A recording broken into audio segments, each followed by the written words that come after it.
Sveiki, sveiki visiem! Pagaidīsim, lai cilvēki mazliet pieslēdzās.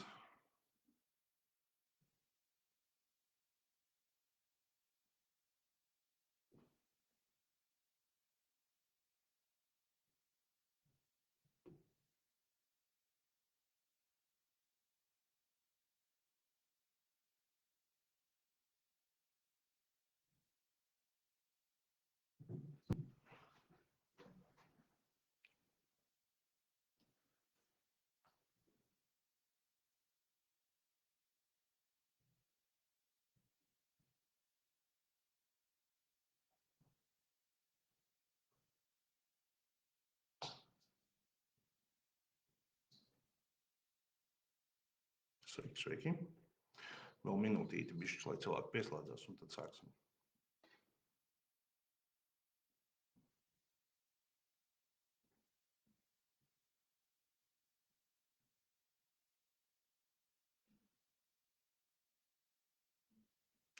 Vai var labi dzirdēt?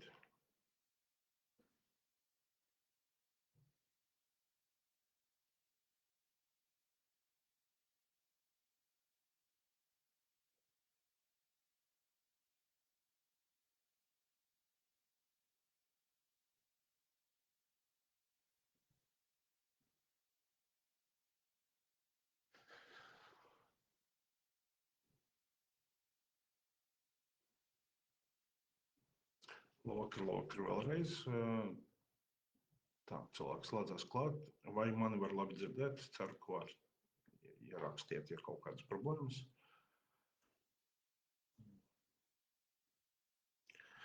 Nu tā, sāksim pamazām tiešraidi. Ir vairāk jautājumu, ko ziņot no šodienas domas sēdes, un vairāk tādi vispārīgi jautājumi. Kā pirmais, tātad mums šobrīd domā ir tāds periods, kad iepriekš februārī mēs apstiprinājām, 12. februārī apstiprinājām budžetu un daļu no noteikumiem, kas ir mūsu tīpaši jaunajām programmām vai programmām, kurām palielināts finansējums, lai varētu viņus veiksmīgi realizēt. Un viena no tādām ir līdzdalības budžets, kurš jau ir izsludināts 20. februārī, un termiņš ir iesniegšanai projektiem līdz 20. aprīlim. Tāpat arī, varbūt būsiet pamanījuši, arī Centra apkaimnes biedrība Kodols ir izsludinājusi tādu skiču konkursu ar mērķi atrast labāko projektu, ko iesniegt līdzdalības budžetā šajā konkursā, pulksteņa atjaunošanai pasta un Sudrabeģas ielas krustojumā.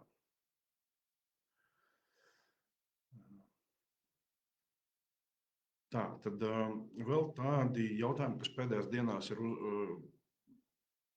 ko es esmu pamanījis pēdējās dienās, ir šie jautājumi par Jelgavas ūdens valdes locekļu iecelšanu. Tad šeit, manuprāt, arī prasās neliels skaidrojums.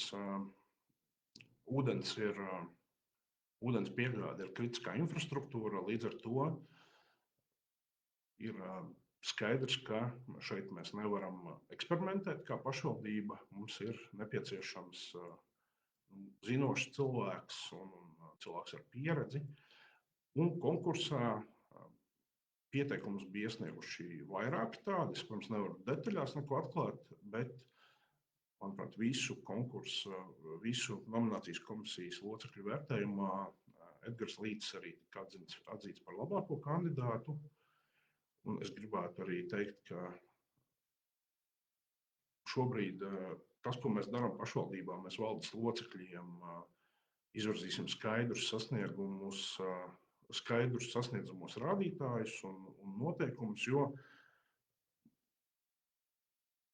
kā lai saka, ir Jelgavā ir pārmaiņu laiks, un ja kapitāla sabiedrību vadītāji to saprot, un tai Jelgavas ūdens vadītājs tāpat arī, līdzīgi kā mēs tikām vaļā no nepamatotiem izdevumiem, kas bija šie dārgie Volvo, viņš arī savu darba mašīnu, kas varbūt bija dārgāka nekā varētu būt, arī uzreiz, var teikt, tika no viņas vaļā un ir apņēmies strādāt, teiksim, ar caurspīdīgiem iepirkumiem turpmāk.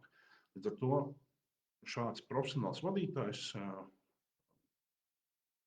kuram mēs izvirzīsim skaidrus sasniedzamos mērķus, ja viņš savu darbību turpinās veiksmīgi, tad nebija pamata viņam šo iespēju nedot. Īpaši, ja viņš konkursā, kur tiešām bija arī citi pretendenti ar vajadzīgu izglītību un pieredzi, ja viņš spēja veiksmīgi un saskaņā ar mūsu jauniem principiem veikt šo darbību.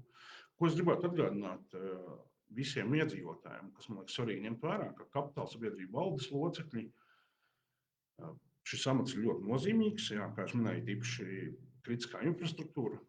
Tomēr mēs turpināsim uzraudzīt visu laiku šo darbību, un kapitāla sabiedrību valdes locekļi arī var zaudēt kapitāla daļu turētāji, kas ir pašvaldībā izpilddirektors, uzticību, ja kaut kādu savu darbību neveic veiksmīgi. Līdz ar to tas viss būs atkarīgs no turpmākās darbības un nav nekas akmenī kalts. Ja kādā kapitāla sabiedrībā, es nerunāju konkrēti tikai par vienu, vispār kapitāla sabiedrībās valdes locekļi, ja nespēs pildīt uzdotos uzdevumus vai kaut ko citu veikt, tad viņu šis amats nav nebūtu mūžīgs. Tas tāds vienkārši atgādinājums. Bet šajā gadījumā, kā es minēju, tāpēc mēs taisam visur konkursus, un konkursu rezultāti arī ir jārespektē. Nav pamata neļaut profesionālākam cilvēkam veikt šo darbību. Jā. Tālāk varbūt vēl ir pacēlies pēdējā laikā jautājums par sniega izvešanu no pilsētas, ko mēs darām diezgan aktīvi, jo šogad sniega daudzums ir liels. Un ir ienākušas, jāatzīst, gan diezgan maz, bet ienākušas dažas sūdzības par troksni, ko tas rada naktīs. Man šķiet, ka mēs varbūt esam mazliet atraduši no šāda liela sniega daudzuma un tiem darbiem, kas nepieciešami, lai to veiktu. Bet kāpēc tas tiek darīts naktīs? Jo te ir iesaistīts 3 lielās tehnikas vienības, un ja mēs to darītu dienas laikā, nāktos bloķēt diezgan daudz un ilgi satiksmi. Proti, tas ir 2 joslu iela, iespējams ir bloķēta satiksme pavisam, kamēr šīs darbības veids, tāpēc arī nakts ir labākais. Šis laiks, kas nav tas aktīvais dienas laiks, ir atzīts par to labāko veidu, kā šīs darbības veikt. Arī es pats, jāatzīst, vienu nakti saklausīju aiz saviem logiem šīs darbības, bet es to saprotu un uztveru, ka tas ir daļa no dzīves pilsētā, kur lai mums nodrošinātu šos tīrās ielas ietves, ir nepieciešams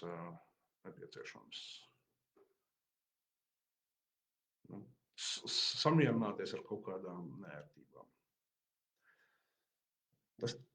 Tad tālāk pieķersimies šodienas domas lēmumiem. Šodienas domē mums bija vairāki atkal lēmumi, kas vērsti gan uz budžeta izpildi un tālāku īstenošanu, gan arī uz iepriekš iesākto procesu turpināšanu. Mēs apstiprinājām lēmumu par Sijā Jelgavas klīnika, tātad pamatkapitāla palielināšanu, pievienojot aktīvus, kas ir no sabiedrības Optima 1, ko mēs tautā pazīstam kā bērnu poliklīniku. Un, attiecīgi, tad šis process vēl nav noslēdzies, bet tas ļauj tālāk veikt šo reorganizācijas procesu.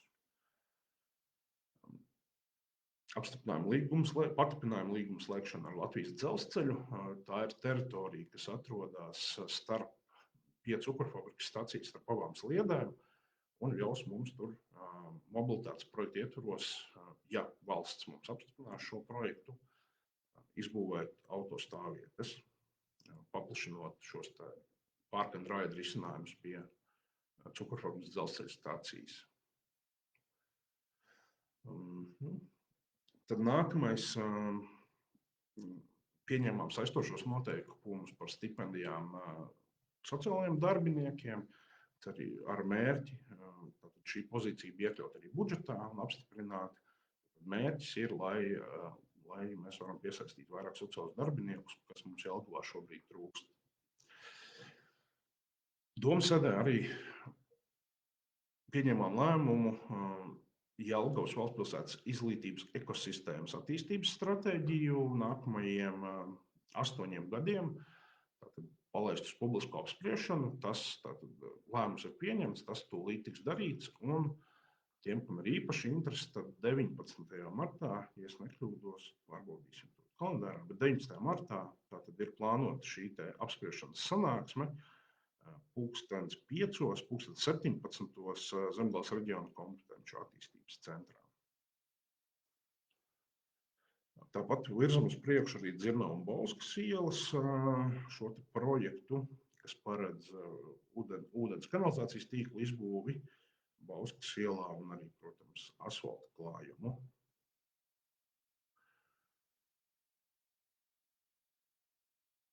Tālāk no domas lēmumiem, kas izraisīs diskusijas arī pēdējā laikā, tātad 2 lēmumi grozījumi sporta servisa centra un izglītības iestāžu maksas pakalpojumu cenrāžos. Tātad šis saistīts ar sporta infrastruktūru. Un, kā es minēju arī domas sēdē, tas tātad mērķis ir panākt, nevis panākt, bet noteikt vienādus lietošanas noteikumus pašvaldības infrastruktūrai.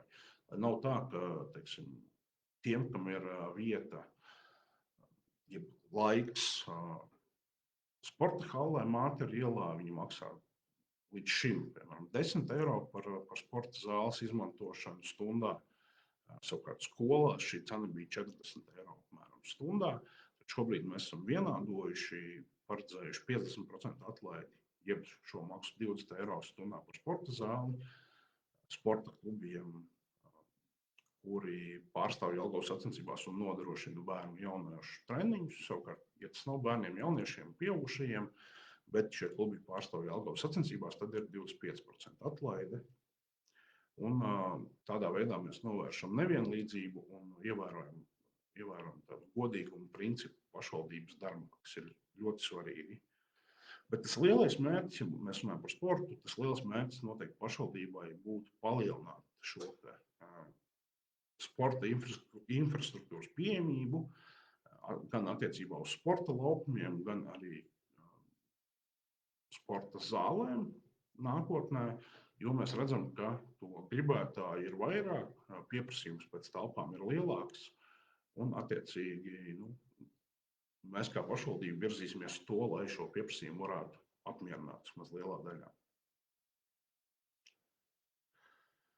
Ja, un tad mums bija sagatavoti vairāk papildus lēmumi, ko lielāko daļu mums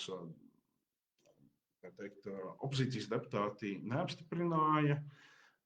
Skatīšanai šajā sēdē, skatīsim tos nākamnedēļ, atradīsim laiku domas sēdē, bet tie visi bija vērsti arī uz šo, piemēram, biedrību nodibinājumu, reliģisku organizāciju, jeb NVO fonda šo atbalsta programmas palaišanu. Tāpat jau budžeta apstiprināta pozīcija bija par to, ka pašvaldības policistiem palielinās uzturdevas kompensāciju. Šis, manuprāt, bija tāds tehnisks šodien nepieciešams balsojums, lai vienkārši iegrozītu to arī saistošajos noteikumos. Diemžēl ir cilvēki, kas uzskata savādāk, ka mums nepieciešams papildus arī par to debatēt.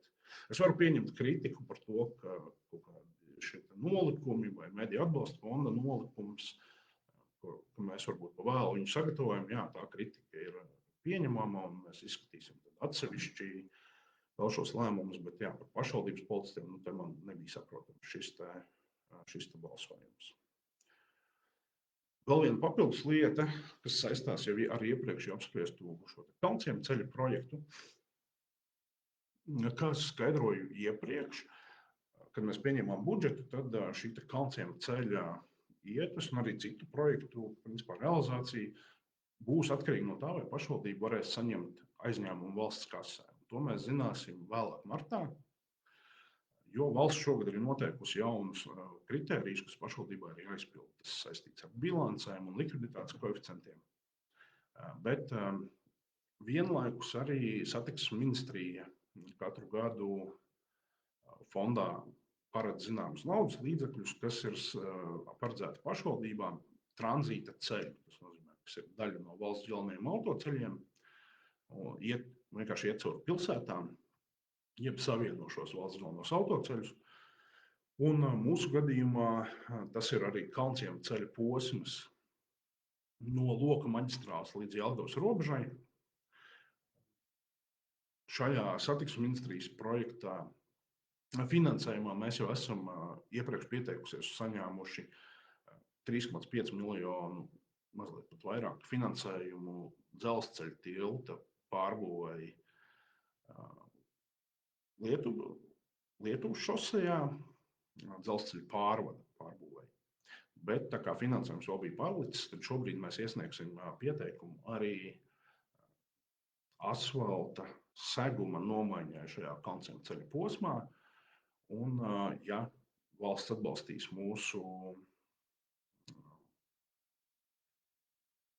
ja valsts atbalstīs šo pieteikumu, ja mēs varēsim paņemt aizņēmumu, tad es ļoti ceru, ka šogad mēs varēsim uzsākt jau kompleksi realizēt arī gan seguma nomaiņu, gan arī ietves izveidošanu Kalnciema ceļā. Un tad, ja tas izdosies, tad cerams, taisot šos projektus, iespējams, vienā iepirkumā arī varētu iegūt labāku cenu pašvaldību. Tas tāds būtiskākais no domas sēdes. Varbūt vēl piebildīšu par šo izglītības stratēģiju, kā jau minēju, 19. martā ir publiska apspriešanas sanāksme, bet arī rakstveidā varēsiet iepazīties ar to no rītdienas un izteikt savus priekšlikumus. Ko es gribēju minēt, un šodien uzdevu jautājumu, vai pamatoti izglītības pārvalde piesaistīja ārējo ekspertu, kas maksāja robežā starp 9 un 10 tūkstoši.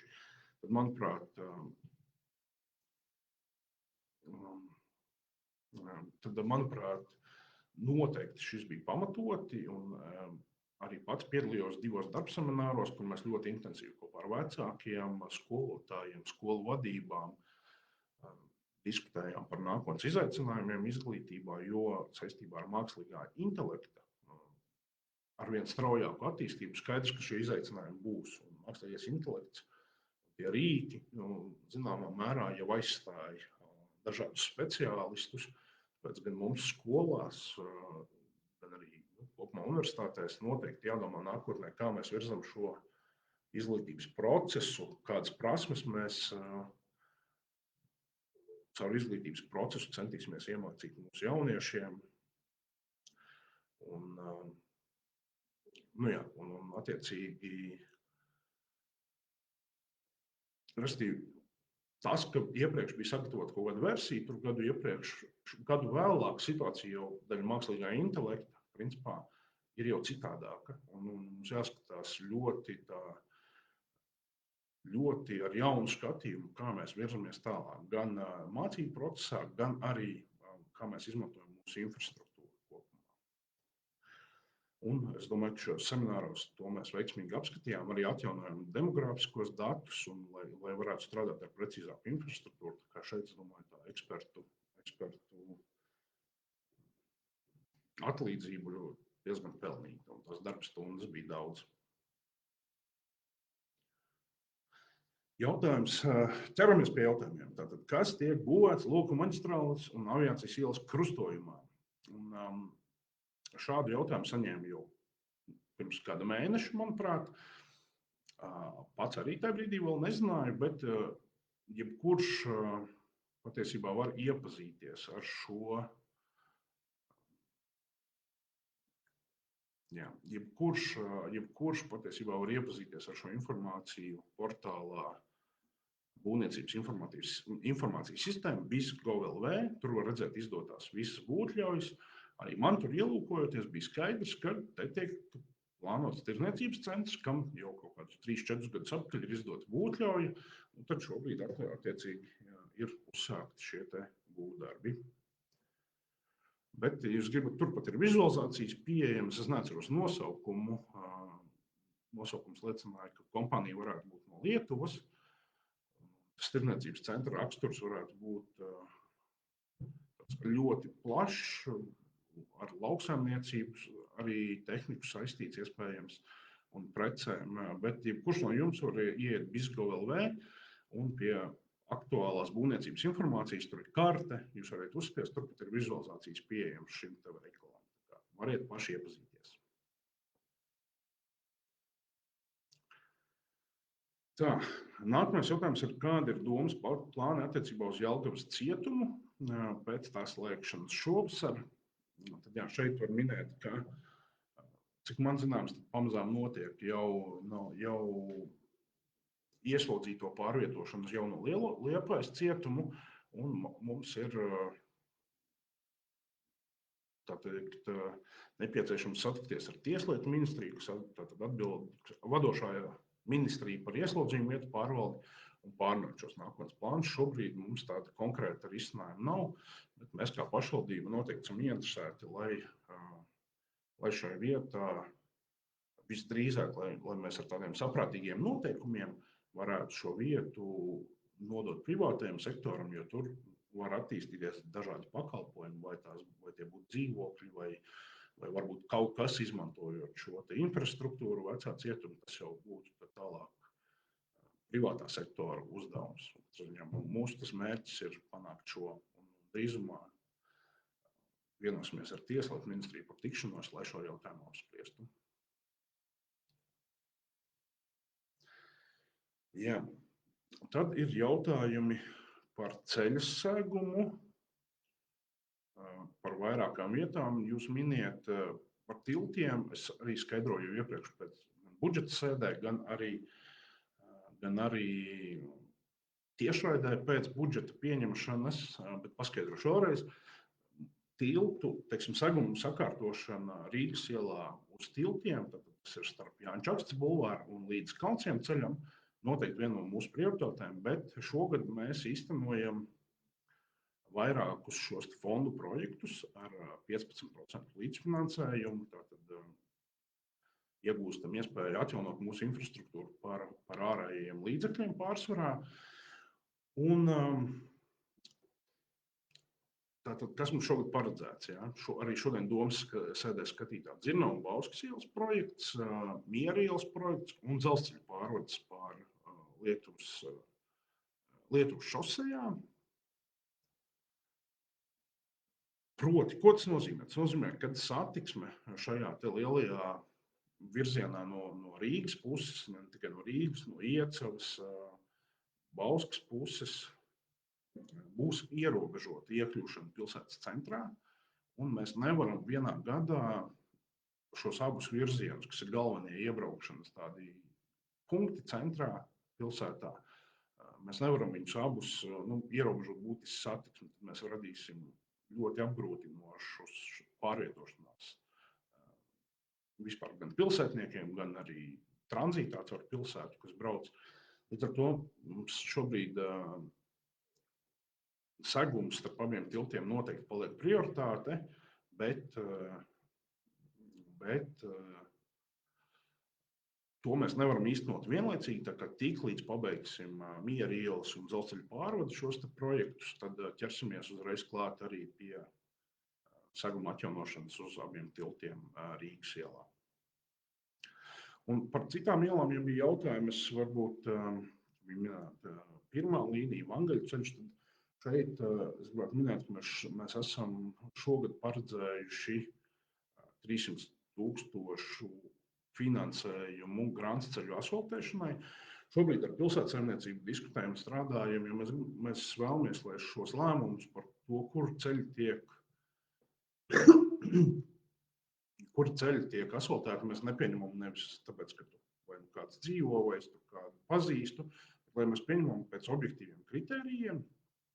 Un viena no versijām arī bija, ka, es nezinu, vai šogad mēs to varam paspēt, bet viena no idejām bija arī, ka līdzīgi kā ar ūdens un kanalizācijas tīklu līdzfinansējumu, kad varbūt arī grāns ceļos šis varētu būt kā līdzfinansējums, jo ir vietas, kur iedzīvotāji ir teikuši, ka viņi gatavi paši kaut kādu piemest kaut ko, jeb sekt kaut kādu daļu izdevumus, un tas nozīmē, ka mēs ar pašvaldības ka ar pašvaldības līdzfinansējumu, to pašvaldības finansējumu mēs spētu izdarīt vairāk.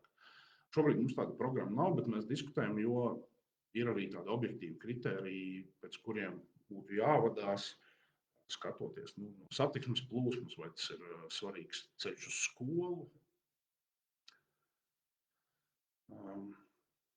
Jā, vai tas ir kaut kāds bērniem ceļš uz skolu, vai dažādi šie versijas var būt gan satiksmes intensitāte, gan dzīvojošo cilvēku skaits uz šīs ielas. Tāpēc šobrīd vēl tā skatāmies, kā mēs sagatavosim to topu, jo mūsu mērķis ir ne tikai vienā gadā to nolemt, bet sagatavot tādu vairāk gadu plānu par grāmatceļu asfaltēšanu, un tad vienkārši arī, lai iedzīvotāji var ar to iepazīties un saprast, ka, piemēram, mana tūmā esošā iela ir plānā, labi, viņa nebūs šogad, viņa būs nākamgad, vai tiklīdz būs finansējums vairāk pieejams. Lai mēs esam pēc iespējams atklāti un lai neradītu arī tādas lietas, velkas cerības, kāpēc arī ar šo plānu gribam iepazīstināt cilvēkus, lai, ja mēs esam kaut kur kļūdījušies, lai cilvēkam nāk teikt, nē, tur manā ielā ir lielāka intensitāte vai citi iemesli, kāpēc viņi būtu jāasfaltē. Tā, vai plāna attīstīt sporta infrastruktūru sadarbībā ar aizsardzības ministriju vai iekšlietu ministriju? Jā, kā lai saka, protams, mēs būtu noteikti atvērti šādai darbībai. Esam dažādos formātos to minējuši ministrijām, bet šobrīd, teiksim, tāda konkrēta apsolījuma mums nav.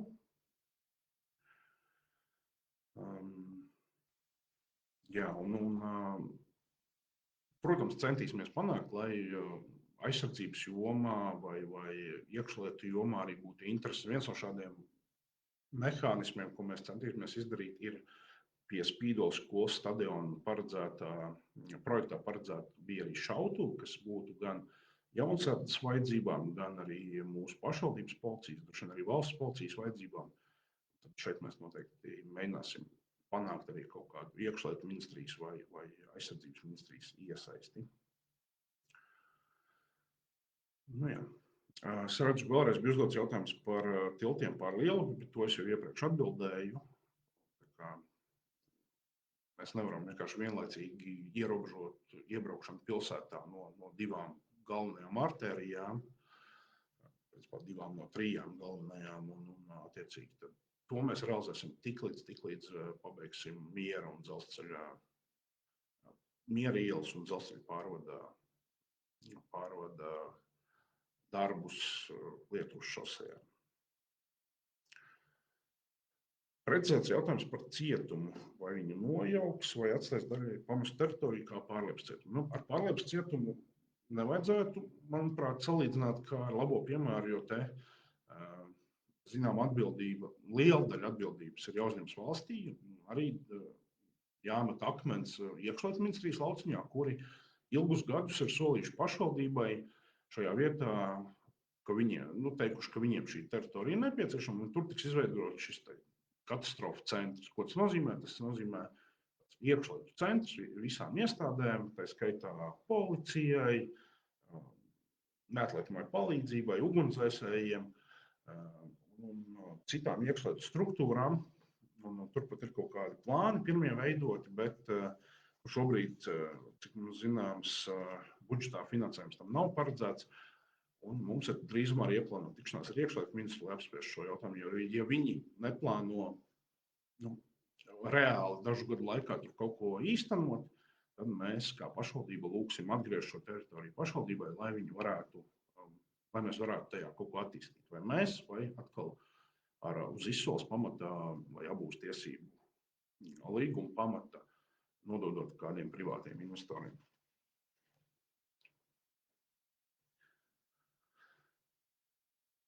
Tālūk, šobrīd arī neredzu citus jautājumus.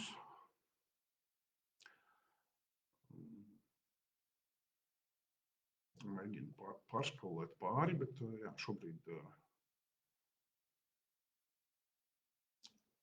šobrīd tiešām neredzu.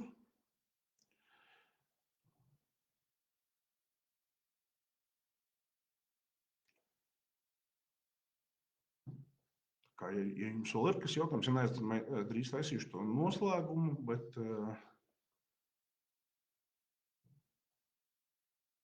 jā, ceru, ka nav nekas uzkāries, bet tiešām šobrīd jautājums neredzu. Ko es varu teikt? Mēs turpinām tiešām šīs visas jaunās vai palielinātās līdzfinansējuma programmas. Aicinu jūs būt aktīviem. Gan līdzdalības budžets, kā es minēju, tātad līdz 20. aprīlim ir iesniedzams. Informācija ir pašvaldības mājaslapā, noteikti arī GeoLatvija portālā. Tātad vispār šī iesniegšana ir veicama caur GeoLatvija portālu. Un tur mēs gan iesniedzam šos projektus, gan vēlāk viņus nodos balsošanai. Cilvēki var autentificēties ar dažādiem līdzekļiem. Tāpēc tiešām ir īpaši apkaimju biedrības, aicinu domāt par to, kas jums pietrūkst jūsu apkaimēs, ko mēs varētu caur šo līdzdalības budžeta konkursu realizēt. Jā. Un redzu vēl pēdējo jautājumu. Divus jautājumus redzu, tos arī trīs pat redzu. Tātad viens atkal bija jautājums par Pārlielupē, par šo gabalu, kur ir kustība, tas ir aviācijas un loka maģistrāles kustības, to es iepriekš atbildēju. Tur ir plānots tirdzniecības centrs, jau pirms gadiem 3-4 izdot būtļauju, jebkurš portālā bis.gov.lv var iepazīties ar, tur ir vizualizācijas redzams, tā kā, ja interesi ir, informācija ir publiski pieejama. Tad par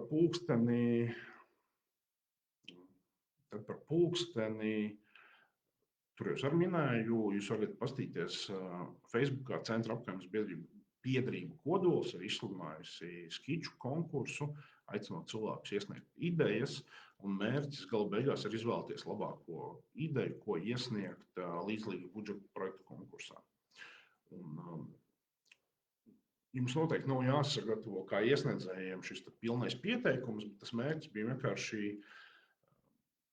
arī ar Centra apkaimes biedrību Kodols komunicējot, tas mērķis ir, piemēram, aptuvenām izmaksām bija saprast, ka mēs nevaram paredzēt kaut ko 200,000 kaut kādu būvi, pārbūvi tur, jo līdzdalības budžetam ir noteikts ierobežojums. Šogad tie ir 60,000 lielajiem projektiem. Tāpēc tai iecerēji jābūt daudz maz realistiskai. Bet Centra apkaimes biedrība pēc tam šo visu, protams, sagatavos detalizētāk un iesniegs to līdzdalības budžeta projektu konkursā. Tā es esmu to sapratis.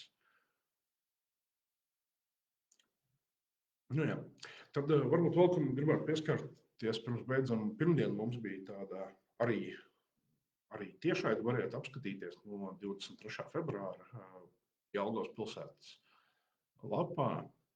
Mums bija saruna ar sporta sabiedrību, sporta klubiem. Un būtībā tas jautājums, kāpēc tas sākās, bija šī jautājums par infrastruktūras lietošanas maksu un noteikumiem. Bet mēs runājam arī plašāk par to, ka pašvaldība nevar nodrošināt, teiksim, visiem interesantiem šīs telpas. Arī sporta skola nevar nodrošināt, ka pie tās darbojas visi sporta veidi. Bet skaidrs, ka tur tāds jauns skats ir nepieciešams. Arī valsts definē šos kaut kādus prioritāros sporta veidus, un katra pilsēta var mazliet skatīties, kāda viņiem ir infrastruktūra, kāda mums ir treneru pieejamība. Un proti skatīties, Jelgavā ir airēšanas tradīcijas, mums ir airēšanas bāze izveidota, tad citās pilsētās varbūt kāda cita tradīcija, tur vairāk izteikti, piemēram, volejbols, piemēram. Bet katra pilsēta var nodefinēt šīs savas prioritātes, un, man liekas, arī mums, kā sporta sabiedrībai, kā vispār Jelgavas sabiedrībai, būs šis lēmums jāpieņem, jo skaidrs, ka mēs visu atbalstīt vienkārši nav iespējams.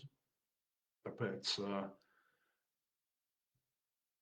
pamazām tiks gatavot šī sporta attīstības stratēģija, kur šis arī tiks nodefinēts, un līdzīgi kā tagadējā izglītības stratēģija, strādāsim pie tās cītīgi, un arī arī tā noteikti tiks nodota sabiedriskai apspriešanai, un sabiedrība tiks iesaistīta izstrādē.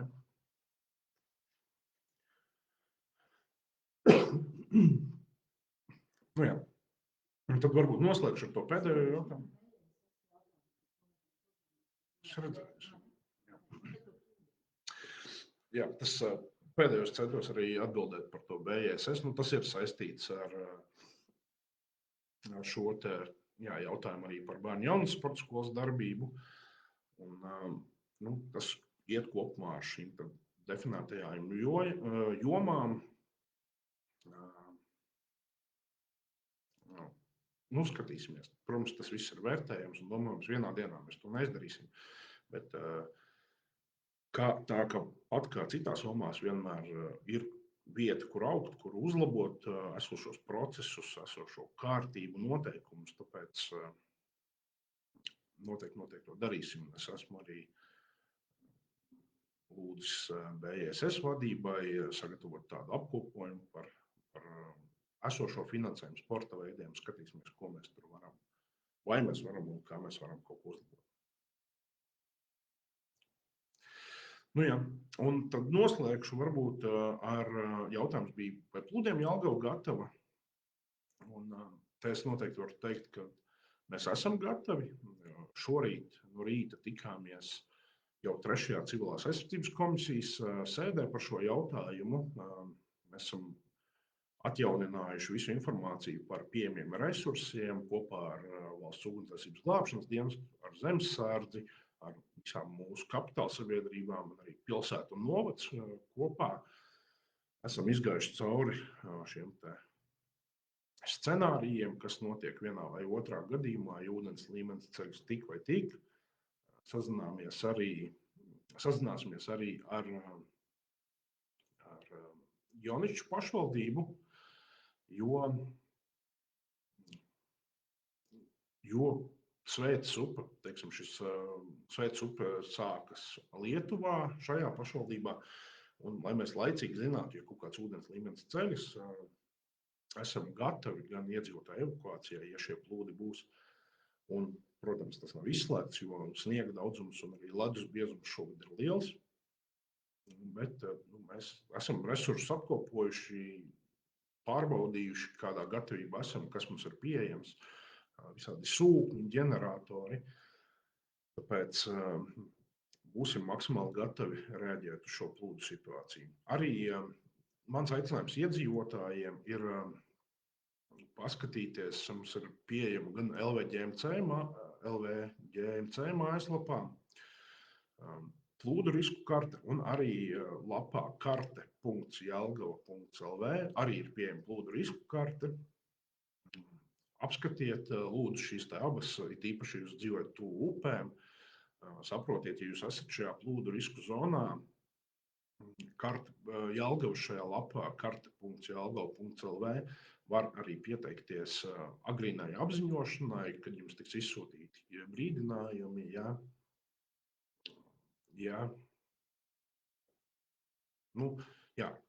ūdens līmeņa šajā plūdu risku gadījumā. Tāpēc skatieties, lūdzu arī paši, esiet tam gatavi, un mēs no savas puses būsim gatavi palīdzēt ar atbildīgie dienesti, gan ar evakuācijām, gan ar cita veida palīdzību, īslaicīgu izmitināšanu un tam līdzīgi. Un sekojam notikumiem līdzi. Šajā nedēļas nogalē jau sola siltāku temperatūru, arī nākamnedēļ viena no prognozēm rāda uz to, ka varētu būt siltāks un sākties šī kušana. Tāpēc arī mēs turpināsim gan civilās aizsardzības komisijas kontekstā, gan arī atbildīgo iestāžu līmenī sekot līdzi šiem datiem, sekot līdzi situācijai un būsim gatavi reaģēt. Nu tā, ar to tad droši vien šobrīd noslēgsim. Paldies, ka pieslēdzāties. Droši arī citos formātos sūtiet savus jautājumus, ja tādi ir, un strādāsim turpmāk atkal labākai Jelgavai. Paldies un ar labu!